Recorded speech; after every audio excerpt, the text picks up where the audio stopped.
Hey guys, I'm Joey, and as you just saw and heard, today we're looking at the Classic Vibe 70s Jaguar from Squier.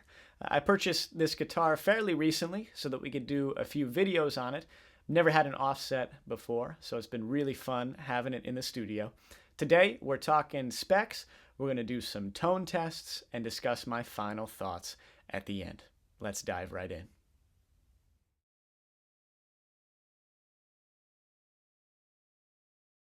So as far as specs go, let's start up at the top with the massive headstock. I'm with Strats. I'm not a big fan of the big headstocks, but on the Jaguar, it just looks so right. You get vintage style tuning machines, and I can't find a branding mark on them, but they seem fairly solid. You get a 42 millimeter wide bone nut that's been cut fairly well. And to me, my favorite feature about this area is the truss rod adjustment is at the top of the neck. So really easy access. Because this is a Jaguar, you have a 24-inch short scale. So kind of cool, not something that you see a whole lot in other guitars. Let's move down to the neck and fretboard. The fretboard is made out of Indian laurel, and my particular one here is nice and dark. So really pretty looking. 9.5-inch radius, 22 narrow, tall frets. And as far as the quality of the fretwork goes here, it's about average for a guitar in this price range. Certainly not uncomfortable by any means. Pearloid black inlays, and my favorite feature of the neck, it is bound. So really fancy looking. Let's flip to the back of the neck here where you'll see we have a tinted gloss poly finish. I will tell you it's a little bit sticky. If I was planning on keeping this guitar long term, I'd probably sand the back of the neck, but I tend to do that with all of my Fenders anyway. C-shape neck profile. It is a little bit on the thin side. Kind of reminds me of some other high-end Squiers that I've played over the years. I used to have an old vintage modified Strat that had the same kind of neck profile and feel. So I don't know if that's standard on the Squiers or specific, these days to this model, but that's what you're looking at. Going down to where the neck meets the body, you have a 4-bolt style neck plate. And I had to pull my neck off here because I had some issues with the shop that I purchased this from, so I wanted to make sure that everything was intact and the way that it should be. After pulling the neck off, I realized that mine was shimmed. So with a small little business card and what looks like maybe a little piece of sandpaper. I'm not sure if they come shimmed from the factory. I know that Jaguars and Jazzmasters tend to need some shimming to get the break angle correct on the neck. But again, like I said, I had some issues with the shop that I purchased this from. So I don't know if this was done by them or the factory, but the shim is needed for at least the one that I'm holding in my hand. I did pull the shim out and everything was all incorrect. So just something worth noting for yourself. You may have to shim yours or it may come that way. Not too sure. Going down to the body now, we've got the classic offset shape, really sick looking. It's a poplar body with a poly finish. I got the one in black because I think that looks really awesome with the 4-ply tortoise color guard, but I do think it comes in 2 other colors if I'm not mistaken. Going down to the pickups and the switching system here, this is really where the Jaguar shines and becomes what it is really known for. You get 2 Fender-designed Alnico pickups, and I'll give you a close-up shot here because you can see they are set up slightly different from standard Strat single coils. So you get this little metal claw on the bottom, and the pole pieces are even rather than staggered. Maybe in the future we'll do Jaguar versus Strat and see if there's any tonal characteristics. But as far as design-wise, at least you see there's some slight differences there. As far as the knobs and switches, this is where you can divide it into 2 separate categories.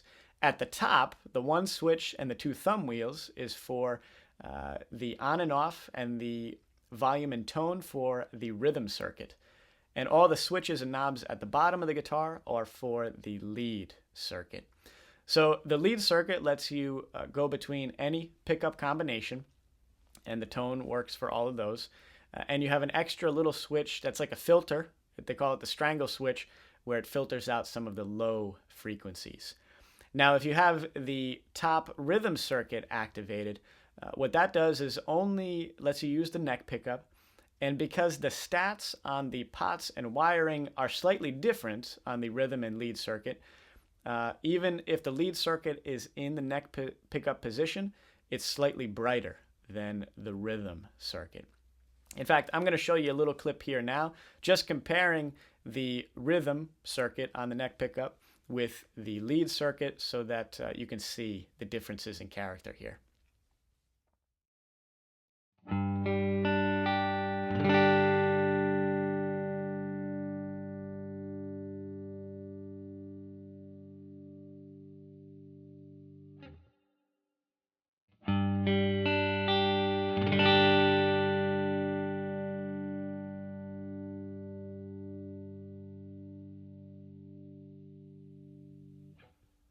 So hopefully that gives you a decent idea of the darker characteristics of the rhythm circuit.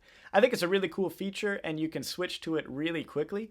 So whether you use it actually for rhythm, like it was designed, or if you just like a little bit darker tone on your solos, maybe you like that with your gain pedals and things like that, it's easy to switch to it very, very quickly. Really cool feature, I think. Let's go down to the bridge and the tremolo here. You do get the Mustang style bridge with these, so really good stability as far as the strings. They're not hopping in and out of the saddles like they tend to do on some of the actual Jaguar bridges. The bridge is designed to move back and forth as you operate the trem arm, and this one moves back and forth nice and smoothly. I will say, as far as the tremolo part itself, that's one of the weak areas, I think, on this guitar. The trem is a little bit stiff, not really the smoothest in the world. There's no lock on it like you do have with some of the higher end Jaguars. So I'm not a big trem guy myself, but if you are, you may have to expect to upgrade this in time so that you get, smoother feel and better tuning stability with it. Normally, there's a lot of movement going on with this side of the hardware and the guitar, and normally I'd be really upset about that, but I really just think that that's part of the whole Jaguar feel and experience.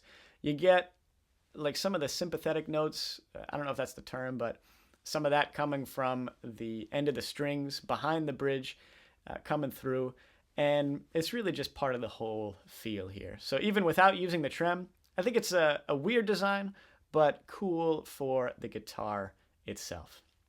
Well, guys, that's the gist of the specs here. Now we're going to move on to some tone tests.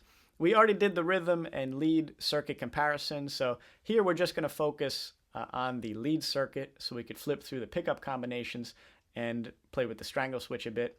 Our signal chain is guitar into line 6 Helix for a few stomp box effects. We've got some light compression, a clean boost, and our gain pedal coming through there.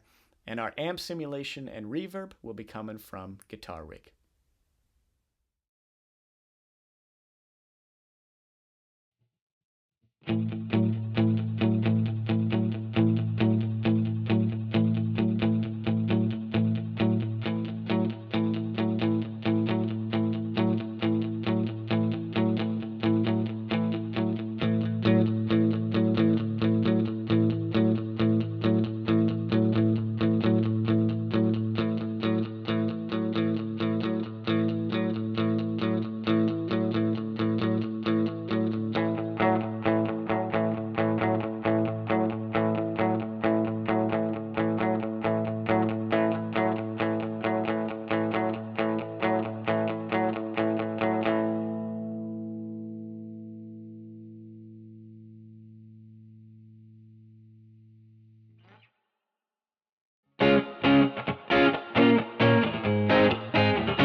So, my final thoughts. I gotta say, this guitar, in my opinion, has some serious mojo to it.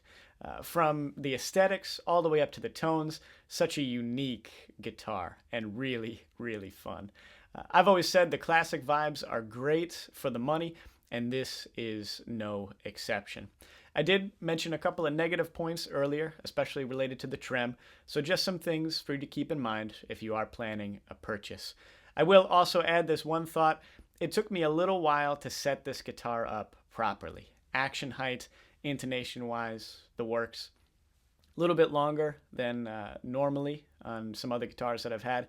Again, I can't guarantee if this is how they are going to come right from the factory because of the issues that I had with the shop that I purchased this from.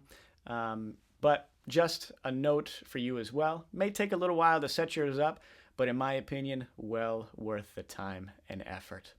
Well, guys, that's the video for today. Hopefully you enjoyed. If so, please throw a thumbs up down there and go ahead and subscribe because we're putting out cool new content like this each and every week. So on that note, guys, until next time, thanks so much and take care.